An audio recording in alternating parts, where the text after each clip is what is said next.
Havia alguém procurando por mim? Was there? Você tem a inversão aí porque é uma pergunta. Sempre o verbo to be vai passar lá para frente. Havia alguém procurando por mim? Yes, there was somebody looking for you. Sim, havia alguém procurando por você. Anybody, na pergunta, e somebody na resposta. Então, nós temos aí também valendo any e some. Any para perguntar ou para negar, e o some eu posso usar para afirmar.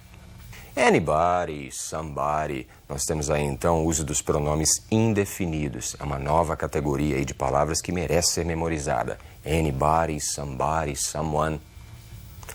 Vamos ver como é que eles funcionam? Olha lá. Para eu montar, é muito fácil. Eu pego some, any, every and no. As palavrinhas some, algum, alguma, any, nenhum, nenhuma, ou pode ser também algum, alguma, every, todos e no, que é não. E vou juntar com os que estão do outro lado. Por exemplo, eu junto some com body e formo somebody. Posso juntar com thing, something, someone e assim por diante. Como é que fica tudo montadinho? Olha lá, some com body deu somebody, alguém, something, algo, someone, algum. Anybody pode ser ninguém, anything, nada, anyone, nenhum. Ou também posso usar como alguém, alguma coisa, algo ou algum. E os outros, everybody, everything, everyone. Todos, tudo e todos também. Nobody, nothing, no one. Ninguém, nada e nenhum. Vocês viram que era só juntar um com o outro, formei os pronomes. As palavras soltas assim, é difícil da gente entender. É melhor nós observarmos em textos e em exemplos. Vamos ver alguns exemplos usando esses pronomes? Olha lá. Was there anything wrong? Havia alguma coisa errada? No, there wasn't anything wrong. Não, não havia nada errado. Ou, no, there was nothing wrong. Não, não havia nada errado. Opa, quer dizer a mesma coisa? Sim. There wasn't anything. Se eu negar o verbo, eu uso o anything. Agora, there was nothing. A frase é negativa, tem um no ali na frente. Mas para eu completar o sentido, se eu não neguei o verbo, eu não preciso utilizar o anything se eu não neguei o verbo. Eu utilizo nothing. Então, olha aí. Wasn't anything. E was nothing. E as duas respostas querem dizer não, não havia nada errado. Would you like some eggs? No. I'd like some yogurt. Você gostaria de alguns ovos? Some eggs. Você está observando aí o some sendo usado para fazer uma pergunta. É possível? É, porque este é um oferecimento. Você, na verdade, não está questionando, você está oferecendo. Você quer alguns ovos? Would you like some eggs? No. I'd like some yogurt. Não, eu gostaria de um pouco, um tanto de iogurte. Eu gostaria de tomar um iogurte. Would you like something to eat? Você gostaria de algo para comer? Something, ok? Você também está usando aí o some para fazer a pergunta. É possível, porque você está oferecendo, né? É correto falar would you like anything to eat? É possível também, mas quando você está oferecendo, se usa mais o some. Would you like something to eat? Você gostaria de algo para comer? No, I wouldn't like anything to eat. Não, eu não gostaria de nada para comer. I wouldn't, negativa, e eu uso anything. Se eu tirasse aquele not ali do would, né, I would, aí eu teria que substituir o anything por nothing. Então nós temos esse joguinho com os pronomes indefinidos, perfeito? De entra para lá, sai para cá, o verbo está na negativa ou não está, estou oferecendo. Memorizem isso aí, que é para que vocês entendam melhor os textos. Eu preparei também um diálogo, para que fique mais claro ainda. Observa. Was anybody waiting for me yesterday? No, nobody was waiting for you. Was there anyone on the phone? No, there was no one on the phone. Is there anything wrong with the computer? No, there's nothing wrong with it. Who's coming for the meeting today? Everyone. Is there any coffee ready? Yes, there is. Would you like some? Yes. Would you mind bringing some to my desk? No problem. Would you like some milk or sugar in it? Some milk, but no sugar. I'm on a diet. Okay. Do you need anything else? No, thanks. Oh, yes. Are there any messages? There is one. The sales manager wants to see you. Okay. Ask him to come into my office. Right away. Então vocês acompanharam ali o diálogo do patrão e da secretária. Deu para entender tudo? Não? Estava extenso? Vamos com calma agora, passo a passo. Observa. Was anybody waiting for me yesterday? Então, alguém estava esperando por mim ontem? Então ele está fazendo uma pergunta típica. Então ele está usando anybody. Alguém estava esperando por mim ontem e o marcador do passado, ontem. No, nobody was waiting for you. Não, ninguém estava esperando por você. Então ela usou nobody porque o verbo está na afirmativa. Nobody was. Aí então depois, was there anyone on the phone? Ele usou there to be. Havia alguém no telefone? No, there was no one on the phone. Não, não havia ninguém no telefone. Mais uma vez o verbo está na afirmativa, was, então ela não usa any, ela usa no. There was no one on the phone. Is there anything wrong with the computer? Há algo errado com o computador? No, there is nothing wrong with it. Não, não há nada errado com ele. Who's coming for the meeting today? Quem está vindo para a reunião de hoje? Everyone. Todos. Todo mundo. Is there any coffee ready? Tem algum café pronto? O café está pronto? Tem café pronto? Yes, there is. Sim, tem. Aí ela oferece. Would you like some? E usa o some para perguntar porque é um oferecimento. Yes, would you mind bringing some to my desk? Sim. Você se importaria em trazer? Would you mind bringing? Você vê que depois do mind eu sou obrigado a usar o ing, mas não quer dizer trazendo aí, quer dizer trazer. Somente por causa do verbo mind é uma característica que ele faz o outro verbo receber um ing. Would you mind bringing? Você se importaria em trazer some, um pouco, ele está aí dizendo um pouco de café, to my desk, para minha escrivaninha, para minha mesa? No problem. Would you like some milk or sugar in it?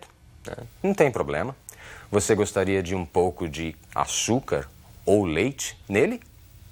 Some milk, but no sugar. Então ele afirma some milk e já nega direto. No sugar, mas nenhum açúcar, não traga açúcar. I'm on a diet. Estou de dieta. Ok, tudo bem. Do you need anything else? Você precisa de alguma coisa a mais? Ela está perguntando e usando anything. Você precisa de algo mais? No thanks. Não, obrigado. Oh, yes. Are there any messages? Ah, sim. Tem algum recado? Existe algum recado? Há algum recado? There is one. Há um, existe um. Tem um, de uma forma bem informal, de uma maneira bem informal. The sales manager wants to see you. Sales manager é o gerente de vendas. Ele quer, wants, to see you. Ele quer ver você, ele quer falar com você. Ok, ask him to come into my office. Tudo bem, ok.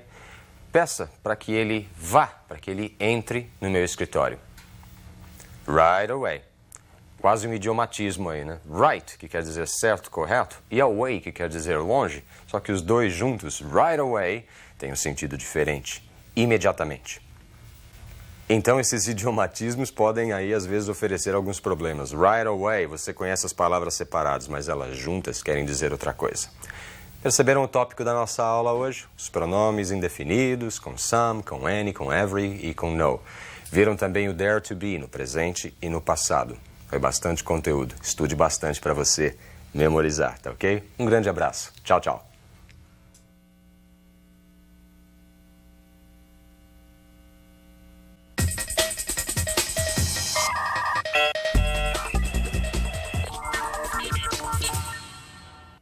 Hello everyone. Tudo bem? Tudo complicado ou tudo simples? Hoje, aqui comigo está tudo simples. Nós vamos ver o present simple. É aquele tempo do S na terceira pessoa, do do e do does. Acompanhem logo de cara alguns exemplos que eu preparei. Ken and his family live in Canada. Ken e sua família moram no Canadá. O verbo live, do jeito que ele é, na sua forma infinitiva, na sua forma da base. Ken and his family live in Canada. Ken e sua família moram no Canadá. His parents live in Toronto, but Ken lives in Montreal. Seus pais moram em Toronto, mas o Ken mora em Montreal. Então, na primeira eu utilizei live sozinho, sem nada. Agora, Ken lives. O verbo recebeu um S. E por que ele recebe S? Porque é a terceira pessoa do singular. O verbo recebe S. Vamos ver como é que isso acontece. Acompanhem a tabelinha. Vamos ver quando o verbo recebe S? I work, you work, he works, she works, it works. We work, you work, they work. Eu trabalho, você trabalha, ele trabalha e ela trabalha. Trabalha, ou então funciona, o verbo work junto do pronome it pode ter o sentido de funcionar. We work, nós trabalhamos, vocês trabalham, eles ou elas trabalham. Perfeito. O verbo work recebeu um S em he, she, it. S no verbo quer dizer que o verbo está na terceira pessoa do singular. Eu também uso S para fazer plural. Perfeito. Eu falo, por exemplo, car, cars. Eu uso um S ali no final, mas no verbo, por exemplo, work, ele quer dizer singular, S de singular, tá bom? Terceira pessoa, he, she, it, o verbo recebe S. Caso contrário, você viu como é que é fácil de conjugar o simple present em inglês? O verbo fica na forma da sua base, na forma infinitiva, para todas as outras pessoas. Perfeito? Observem agora mais essa tela. I, you, he, she, it. We, you, they. Notem que em he, she, it, conforme eu disse para vocês, o verbo pode receber S. Mas ele também pode receber S ou IES. Ih, professor, está ficando complicado. Então ele recebe S, mas também pode ser S ou IES. Vamos ver como é que funciona a regrinha. Observem lá. Presta atenção. A regra geral é S, como aconteceu com work. Então o verbo fica works. Para todos é work. I, you, etc. work. Mas para he, she, it, works. Agora, quando os verbos são terminados em S, SH, CH, X, Z e O, eles recebem ES. Dress termina em S, fica dresses. Wash termina em SH, fica washes. Catch termina em CH, fica catches. Mix termina em X, mixes. Buzz termina em Z, fica buzzes. E do termina com a letra O e fica does. He dresses formally to go to work and he likes to wear suits. Ele se veste formalmente. Então, o dress, além de querer dizer vestido como um substantivo, ele também é o verbo se vestir. Ele se veste formalmente para ir ao trabalho. E ele gosta. He likes to wear suits. Então, o verbo dress recebeu ES, dresses. E o verbo like termina na letra E, ficou com S. He likes. Os verbos que são terminados em Y, precedido de consoante, você tem o seguinte fenômeno. Retira-se o Y e coloca-se IES. Try, olha lá, termina com a letra Y junto da letra R. Ele fica tries. Tentar é o verbo try. Então, para he, she e it, eu vou utilizar tries. Study termina com Y também, junto da letra D, que é uma consoante. Em he, she e it, ele vai ficar studies. Ele recebe IES e o Y cai fora. Nesse exemplo, nós temos He tries to arrive early, but he always gets late because there is too much traffic in the city in the morning. He tries, né? He é o sujeito, tries, ele recebeu IES, ele tenta. Ele tenta o quê? To arrive. Então, o verbo tentar se liga com um outro verbo usando a preposição to, diferente do hate que nós vimos no exemplo anterior que usava ing no verbo. Eu uso to aí para ligar. Ele tenta chegar cedo, early. But he always gets late. Mas ele sempre, esse é um advérbio muito utilizado no presente, always quer dizer sempre. But he always gets late, mas ele sempre se atrasa, gets late. E aí nós temos o S sendo utilizado junto do get, terceira pessoa. He always gets late. Because there is too much traffic. Porque existe, porque tem muito trânsito, muito tráfego in the city, na cidade de manhã. Mais um exemplo, I don't study in the morning. My brother does. Eu não estudo de manhã. Meu irmão, e aí? Meu irmão sim, meu irmão estuda. Lembra daquela noção de sujeito e predicado que eu dei para vocês? I é o sujeito da primeira oração.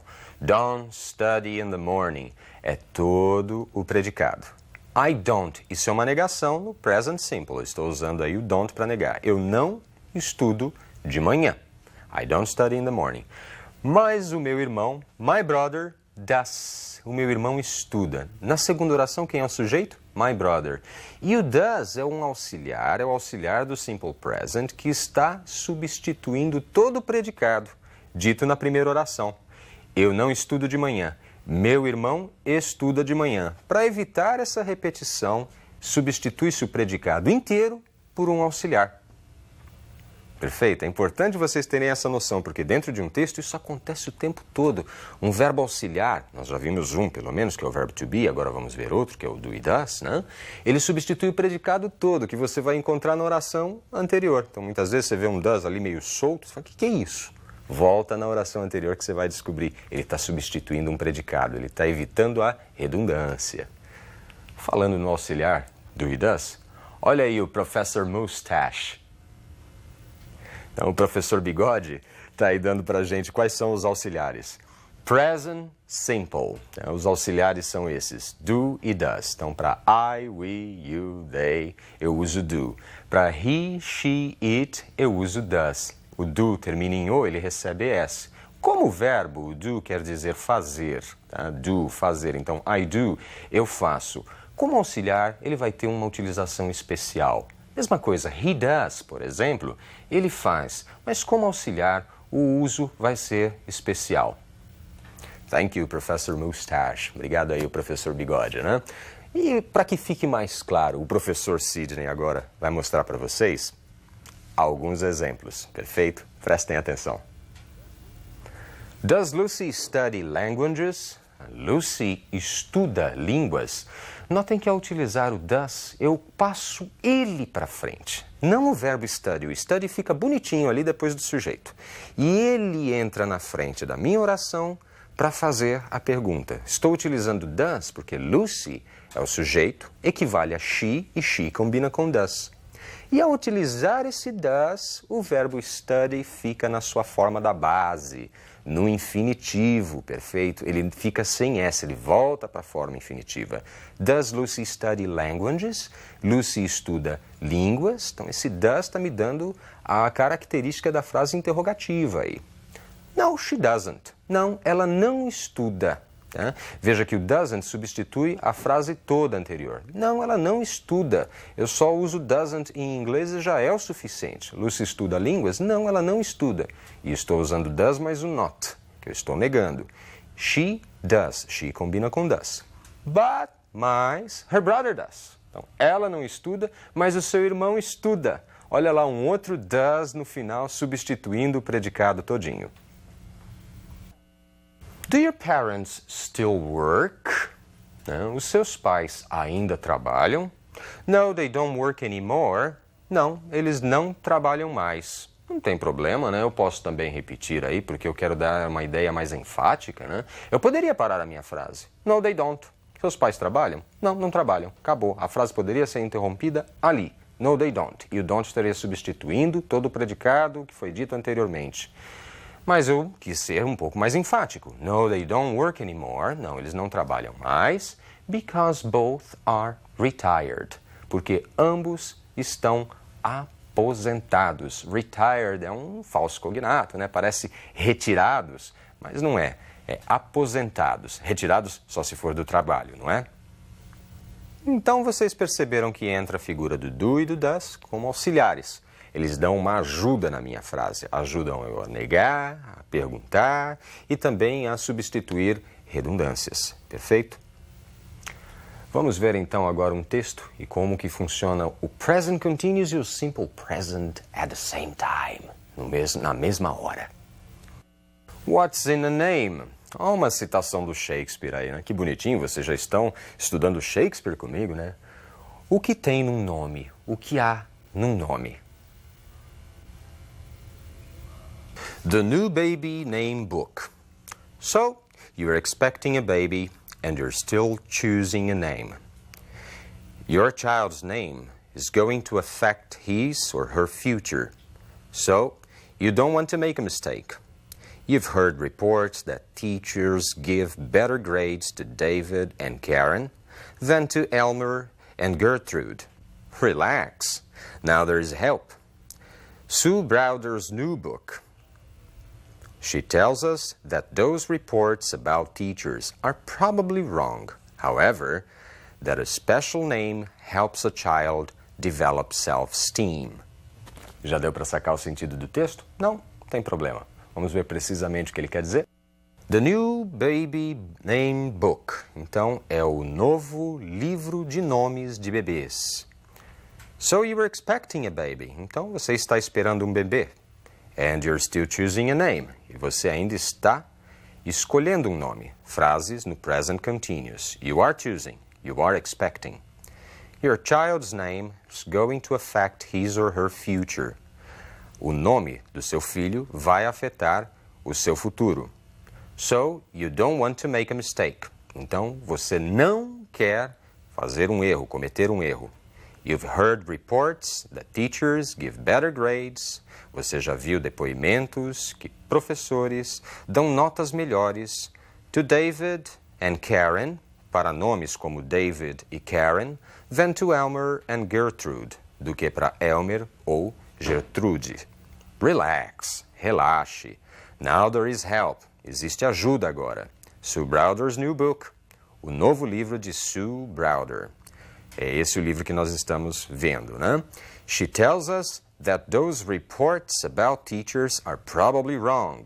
Ela nos diz que aqueles relatórios, aqueles depoimentos sobre os professores estão provavelmente errados. However, porém, that a special name helps a child develop self-esteem. Que um nome especial ajuda uma criança, um filho, a desenvolver autoestima. Viram o funcionamento dos dois tempos? Present continuous com o verbo ing e S nas terceiras pessoas e o uso dos auxiliares para negar e interrogar. Isso é como funciona num texto. Você já está começando a melhorar sua capacidade de leitura. E é isso aí. Na próxima aula, vamos melhorar mais ainda. See you. Bye.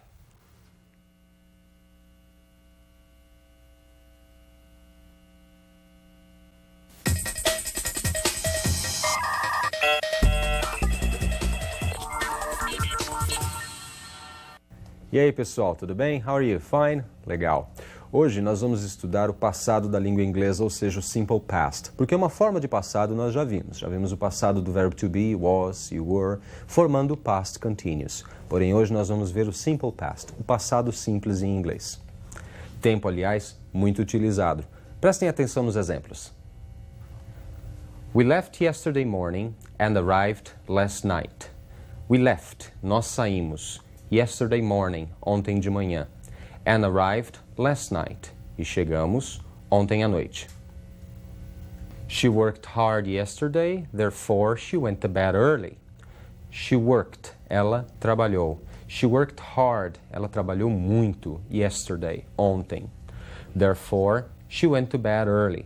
Portanto, ela foi para a cama cedo. Vocês perceberam então que eu tinha worked e um ed ali no final. Isso me denota passado. Você tem um verbo com ed? Está no passado. É o passado regular dos verbos.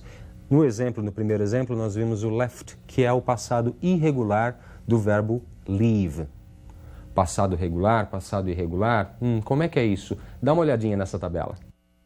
The simple past. Olha aí como é que eu formo o passado simples. Preciso dos pronomes que funcionam como sujeito. I, you, he, she, it, we, you, they. Depois, o verbo arrived, ou então went. E o complemento da minha frase. Se eu pegar o sujeito I, eu monto I arrived last night. Com you, you arrived last night. Com he arrived last night. E assim por diante. Com o verbo de baixo, I went to bed, ou então you went to bed, ou então he went to bed. Então, eu cheguei, I arrived last night. Eu cheguei ontem à noite. You went to bed. Você foi para a cama. You went to bed. Então, arrived é o passado do verbo arrive. Olha lá, tem um ed ali no final. Ele é um verbo regular. E went. Went é o passado do verbo go. Ele é um verbo irregular. Ele tem uma forma própria.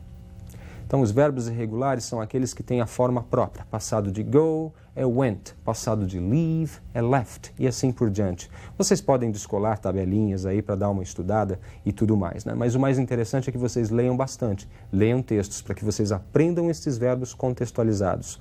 Agora, os regulares são fáceis, né? Os regulares terminam com ed, então você identifica com maior facilidade. Vamos observar mais alguns exemplos? The rescue team failed to find the pilot who disappeared. Dois verbos aí, failed e disappeared, e os dois são regulares. Então, o time de resgate falhou, ele não conseguiu encontrar o piloto que desapareceu.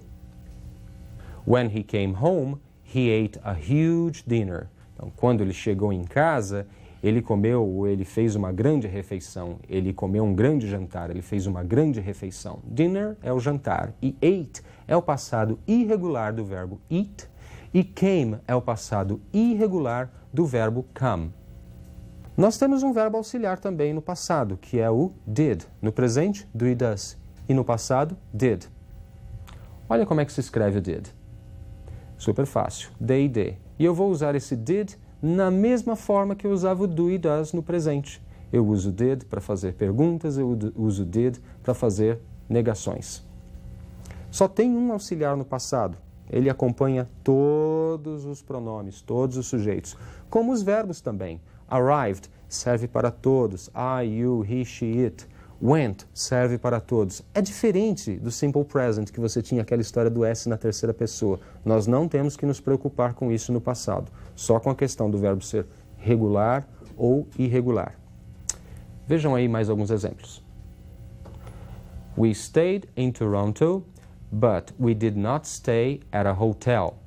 Então, nós ficamos em Toronto, mas nós não ficamos no hotel. Notem que ao utilizar did not, o verbo stay permanece no infinitivo, mas a minha frase, a minha oração continua sendo passado. A presença do did é que mostra isso. She saw the horses, but she did not see the other animals. Então, ela viu, she saw the horses, ela viu os cavalos. But she did not see the other animals. Mas ela não viu os outros animais. Notem que o verbo see, o passado é saw. Na primeira parte da minha frase, eu tenho she saw, a forma do passado irregular. Na segunda parte, she did not see. Eu usei did not e o verbo volta para a forma infinitiva, mas a oração, a frase, ela está com sentido passado. Está lá o did para me mostrar isso. They took a taxi, but they didn't take the bus. Então, eles pegaram um táxi, mas não pegaram o ônibus. Took é o passado do verbo take. Então, they took a taxi, but they didn't take. Então, aí eu estou abreviando did com not e eu formo didn't. Como eu fazia com don't, doesn't, eu também posso abreviar. E o verbo volta para sua forma infinitiva. Took se transforma em take, mas o sentido da frase continua sendo passado. A presença do did continua me mostrando isso. What did you watch on TV last night? A que você assistiu na TV ontem à noite? Então, did you watch? Eu uso did na frente do sujeito para fazer a pergunta, da mesma forma que eu procedia com do ou does, tá ok? Watch fica na sua forma infinita, porque eu estou usando did. Então, ele me faz usar a forma infinitiva do watch, sem o ed. Já na minha resposta, I watched a soccer match. Então, eu assisti a uma partida de futebol. I watched é o passado do verbo watch, que é regular. I watched a soccer match, uma partida de futebol. Where did you find the information? Where did you find? Mais uma pergunta, eu tenho did na frente do sujeito you. Então, onde você encontrou a informação?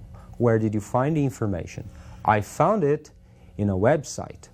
Eu a encontrei, I found it. Você vê que o it está substituindo a information. Eu a encontrei num site da internet, in a website. Lucy ate fish for dinner, but Carol didn't. Lucy comeu peixe no jantar, mas a Carol não. Lucy é o sujeito, ate fish for dinner, é todo predicado. But Carol didn't, mas a Carol não. O didn't substitui todo o predicado da oração anterior. Então, quando vocês virem um didn't isolado numa frase, a frase termina nele, ele pode estar se referindo à oração anterior. Observem isso na leitura. Carol didn't read the newspaper, but Lucy did. Aí nós temos uma inversão, nós temos uma negação junto com uma afirmação. Olha lá, Carol não leu o jornal, mas Lucy, sim. Lucy leu o jornal. Então, Carol é o sujeito da primeira oração. Didn't read the newspaper. Não leu o jornal. É todo predicado. Aí na segunda eu substituo, eu abrevio. But Lucy did. Mas a Lucy, sim. Carol didn't read the newspaper, but Lucy did. Então você tinha uma negativa na primeira oração. Carol didn't read, o verbo no infinitivo. E na segunda, but Lucy did.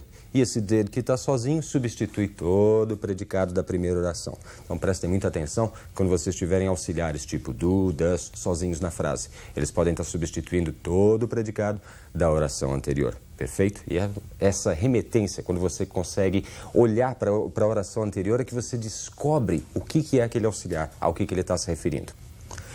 Eu preparei para vocês também um diálogo. Vamos prestar atenção nesse diálogo e ter um pouco mais de experiência de leitura? Vamos lá. What happened? I lost my ring. Was it valuable? Well, it belonged to my great-grandmother. Where did you lose it? I'm not sure. The ring was loose. When did you last have the ring? This morning. Hello? Hello, I'm Mary Smith. Is this Lucy Stern? Yes, I work at the hairdresser's. Did you forget a ring here? Yes. How did you know it was my ring? I found it on the floor and asked around. Your friend Susan remembered it on your finger. Great. And am I glad Susan has a good eye for jewelry? Good. Don't worry. Your ring is safe. Ok? Deu para acompanhar? Ainda não? Estava muito rápido? Bom, acompanhe agora comigo os comentários e uma tradução rápida desse diálogo. Vamos lá? What happened? O que houve? I lost my ring. Eu perdi meu anel. Was it valuable? Ele era valioso? Well, it belonged to my great-grandmother. Bom, pertencia à minha bisavó. Where did you lose it? Onde você perdeu? I'm not sure. The ring was loose. Eu não tenho certeza. O anel estava folgado. When did you last have the ring? Qual foi a última vez que você o viu? This morning. Hoje de manhã. Hello? Alô? Hello, I'm Mary Smith. Is this Lucy Stern? Oi, alô, eu sou Mary Smith. Aí está falando Lucy Stern? É a Lucy Stern? Yes, sim. I work at the hairdresser's. Did you forget a ring here? Eu trabalho no salão de beleza. Você esqueceu um anel aqui? Yes. How did you know it was my ring? Sim. Como é que você soube que era meu anel? I found it on the floor and asked around. Eu o achei no chão e perguntei. Your friend Susan remembered it on your finger. A sua amiga, Susan, lembrou-se dele no seu dedo. Great. And am I glad Susan has a good eye for jewelry? Ótimo. E eu fico muito contente porque a Susan tem um bom olho para joias. Good. Don't worry. Your ring is safe. Bom, não se preocupe.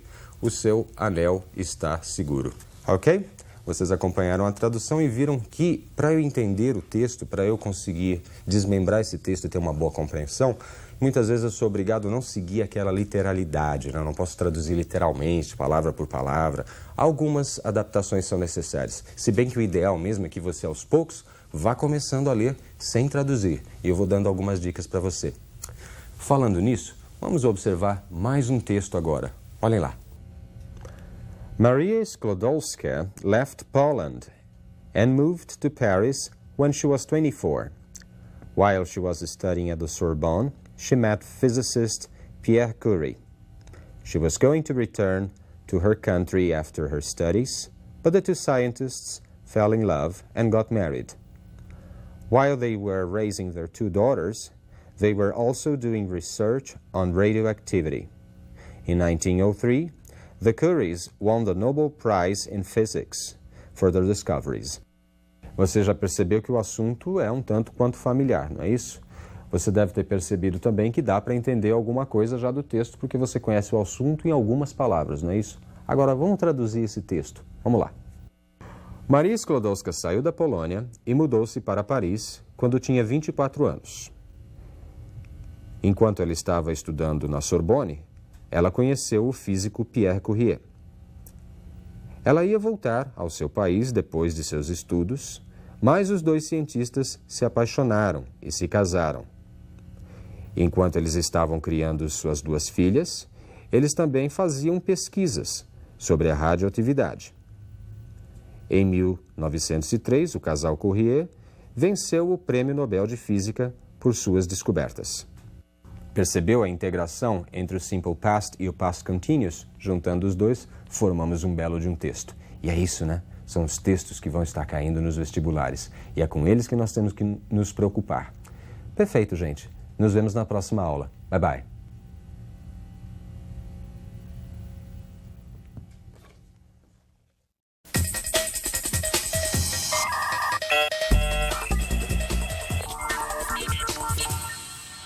E aí, pessoal, tudo bem? Prontos para mais uma aula de inglês? Hoje nós vamos ver um texto, assim, nu e cru. Um texto tirado de uma revista. Como é que vai ser isso, hein? Será que você vai conseguir entender tudo ou não? Olha, isso não é lá tão importante, entender tudo. O importante é você entender o suficiente para conseguir responder as perguntas do vestibular, as questões do vestibular. Acompanhem comigo esse texto que eu selecionei. A Plan for Global Security. Two factors made the attack of September 11th possible: globalization and human nature. Neither is likely to change much.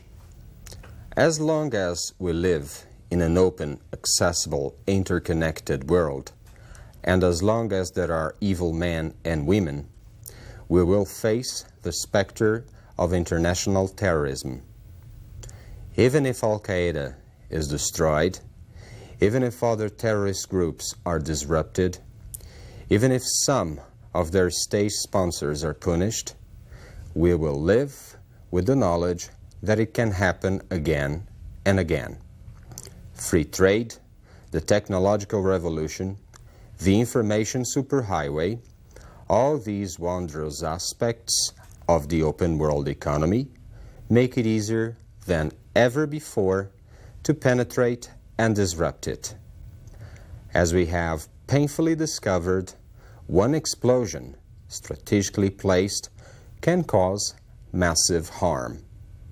Uma leitura rápida. Essa a primeira coisa, é esse o primeiro procedimento que você tem que fazer ao ter um texto na sua frente. Faça uma leitura corrida do texto. A partir daí, você começa a tirar algumas deduções. Você vai começar a observar o texto, tá ok? Observar o quê? Vamos prestar atenção no que nós temos que observar. Observem estes passos. Eu, se fosse você, seguiria. Ajuda bastante para entender um texto. Primeiro passo. Oriente-se pelos cognatos. A Plan for Global Security. Se você é capaz de reconhecer daí Plan, Global e talvez até mesmo Security. São termos muito parecidos com os da língua portuguesa, têm equivalência quase que imediata com a língua portuguesa. Plan, Global Security, e você já consegue ter um entendimento desse texto, um entendimento dessa oração. Two factors made the attack of September 11th possible: globalization and human nature. Factors é uma palavra também reconhecível. Attack, September 11th, possible, globalization e human nature. Todos esses termos são semelhantes, são cognatos. Factors, por exemplo, é fatores, muito semelhante com o que é na língua portuguesa. Plan é plano, também muito semelhante. Então, os termos cognatos podem nos ajudar no entendimento. Viu só? Então, os termos cognatos são aqueles semelhantes com o português. Esses já dá para você começar a entender. E o que mais? Vamos ver o segundo passo. Memorize as palavras mais frequentes. As long as we live in an open, accessible, interconnected world, and as long as there are evil men and women, we will face the specter of international terrorism. As long as, né? Enquanto, na medida que, isso é um clichê, isso é uma expressão idiomática muito utilizada em inglês, portanto deve ser memorizada. We live, we, é um pronome, você já memorizou, nós. Live, um verbo muito utilizado, viver, morar. Open, abriu, aberto. World, there are, é uma construção também bem familiar, né? O existir, haver. Men and women, são o plural, né? Do homens e mulheres. E we will, também usando will para fazer o futuro. Então, as palavras mais frequentes, né, que aparecem o tempo todo nos textos devem ser também memorizadas. Mas isso, com uma leitura dos textos aí das apostilas, com os textos que vocês veem nos manuais de inglês, nos livros de inglês, você consegue a memorização de algumas palavras importantes. Vamos ver agora um terceiro passo. Oriente-se pelas construções mais familiares. Even if Al-Qaeda is destroyed, even if other terrorist groups are disrupted, even if some of their state sponsors are punished, we will live with the knowledge that it can happen again and again. Então, is destroyed, for destruído, are disrupted, forem desmantelados, are punished, forem punidos. São construções na passíveis, são construções possíveis de se identificar durante a leitura do texto. We will é uma construção do futuro. Will vai levar o restante da frase para o futuro. That it can happen. Can é um verbo conhecido, né? Poder. E happen merece memorização. Acontecer. Então, mais um critério para vocês. São então os cognatos, as palavras mais frequentes e as construções mais familiares. O que mais pode te ajudar? Observe isso. Oriente-se pela familiaridade do assunto, ou seja, Attack of September 11th, Globalization, Al-Qaeda, Technological Revolution, Information Superhighway. Todos esses termos são familiares, né? Eles falam de assuntos que nós conhecemos. Globalização, Al-Qaeda e assim por diante. Bom, você já consegue a partir daí produzir algum tipo de dedução, algum tipo de conclusão. Fala, bom, eu acho que esse texto deve estar falando sobre esse assunto. Então você já consegue também deduzir algum significado que está ali no seu texto. Mais alguma coisa? Sim, preste atenção nisso. Arrisque algumas conclusões e omissões. Então, que conclusões seriam essas? Observem a frase. As we have painfully discovered, one explosion strategically placed can cause massive harm. Se você conseguir identificar a partir daí, we discovered, então nós descobrimos. Explosion, explosão. Cause, lá na frente, causar. Massive, maciço, grande. O que seria harm? We discovered, descobrimos, explosão, causar o quê? O que poderia ser maciço? Uma destruição, um dano. E você passou por cima de vários outros termos, como por exemplo, painfully, strategically, ou até mesmo can. Isso também é possível, ou seja, você pode também omitir algumas palavras durante a sua leitura e você pode tirar conclusões de outras de acordo com o contexto. Você já conhece um pouquinho do texto, você pode tirar algumas conclusões. É claro que nós temos que tomar cuidado para não tirar conclusões erradas, isso é óbvio.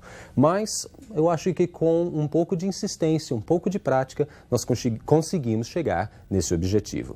Vamos observar o texto mais uma vez. Acompanhe agora mais uma leitura, só que com tudo isso com todas essas dicas que eu dei para vocês. A Plan for Global Security. Two factors made the attack of September 11th possible. Globalization and human nature. Neither is likely to change much. As long as we live in an open, accessible, interconnected world, and as long as there are evil men and women, we will face the specter of international terrorism. Even if Al-Qaeda is destroyed, even if other terrorist groups are disrupted, even if some of their state sponsors are punished, we will live with the knowledge that it can happen again and again. Free trade, the technological revolution, the information superhighway, all these wondrous aspects of the open world economy make it easier than ever before to penetrate and disrupt it. As we have painfully discovered, one explosion, strategically placed, can cause massive harm. Garanto que nessa segunda leitura você já conseguiu entender, já conseguiu compreender o texto melhor. Agora mais uma fase então. O que acontece quando você tem uma alternativa, por exemplo, de um vestibular para escolher? Você tem que comparar aquela alternativa com o texto, descobrir ali no texto aonde eu acho a minha informação. Deixa eu tentar mostrar para vocês um caminho mais ou menos fácil para que isso aconteça. Olha lá. Faça comparações, ou seja, compare a sua alternativa com o texto.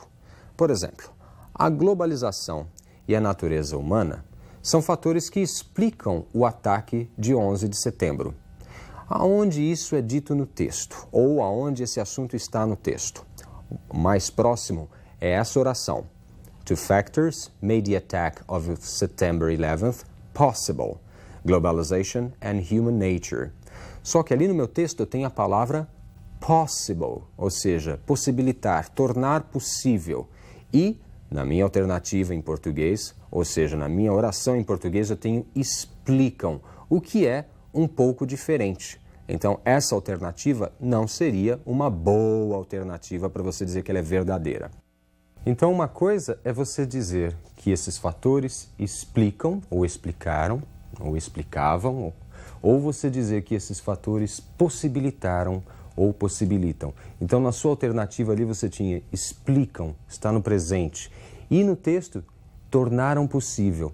Então, é verdade você dizer que os fatores explicam um atentado. Isso é verdade, é uma verdade que é do nosso conhecimento comum, do nosso conhecimento aí que partilhamos. Mas no texto não é isso que está sendo dito. No texto está sendo dito que esses fatores possibilitaram. Então tomem cuidado com essa interferência que às vezes pode